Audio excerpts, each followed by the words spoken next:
Le 7 janvier 2015, un attentat marquant a eu lieu au siège du journal satirique Charlie Hebdo. 12 personnes assassinées froidement par un binôme professionnellement organisé et déterminé. L'acte est par nature choquant car nous parlons ici de la mort orchestrée de probables innocents.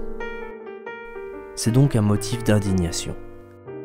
L'acte est en lui-même pathétique, dans le sens où il procure de la pitié, de la tristesse, parce qu'il touche à des pulsions humaines communes.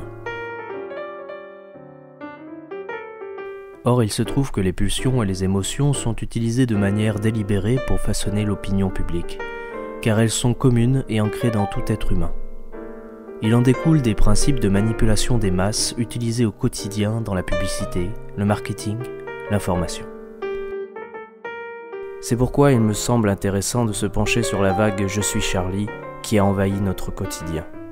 Après l'attentat, les médias se sont emparés de la chose et ont laissé place à un viol nécrophile difficilement supportable. Au nom de la mémoire et des valeurs que représentait Charlie Hebdo, un certain nombre de personnes et d'entités politiques ont profité de l'occasion pour redorer leur blason, faisant preuve d'une hypocrisie hallucinante.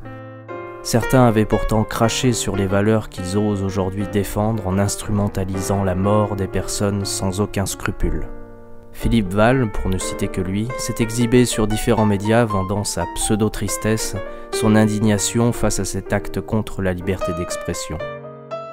Pourtant, cet homme, qui a trempé dans de nombreuses affaires de censure, n'avait pas hésité à renvoyer des humoristes de France Inter, sous prétexte qu'on ne puisse pas rire de tout.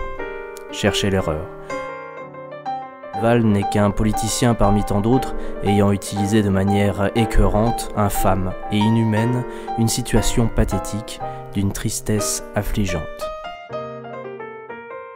Le façonnement du consentement de l'opinion qui résulte de l'utilisation médiatique de l'événement est tout aussi intéressant. Suite à la pression des médias, au bourrage de crâne, beaucoup de personnes ont jugé bon de soutenir la cause d'une façon organisée.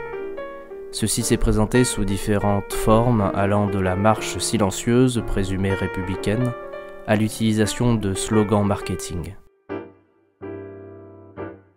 Il est totalement normal et même souhaitable qu'un soutien national se développe suite à un acte aussi violent. Par contre, il existe un autre point qui lui n'a rien de juste, bon et d'éthique. Il s'agit de multiples mouvements qui ont permis de développer l'hypocrisie politique à une échelle nationale dans l'opinion publique. En d'autres termes, certains qui ne se sont d'ordinaire jamais préoccupés des problèmes sociopolitiques se sont sentis exceptionnellement concernés par ce soutien. Les mêmes qui, par exemple, avaient condamné les méthodes de Charlie Hebdo ou qui travaillent et évoluent au quotidien sans jamais se poser de questions.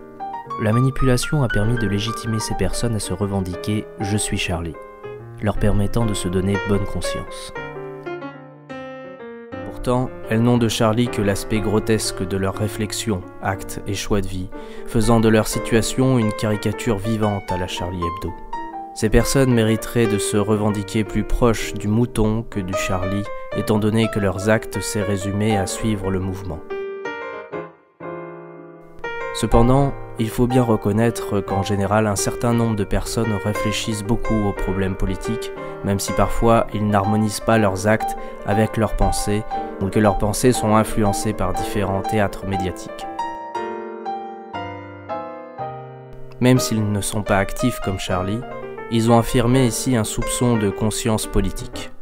C'est pourquoi j'invite ces personnes à continuer leurs efforts, à franchir un cap dans la réflexion politique en remettant en question leurs acquis, à se poser la question pourquoi, comment, quelles sont les conséquences de mes actes, d'où viennent mes choix de vie, mes réflexions, suis-je réellement dans une démocratie ?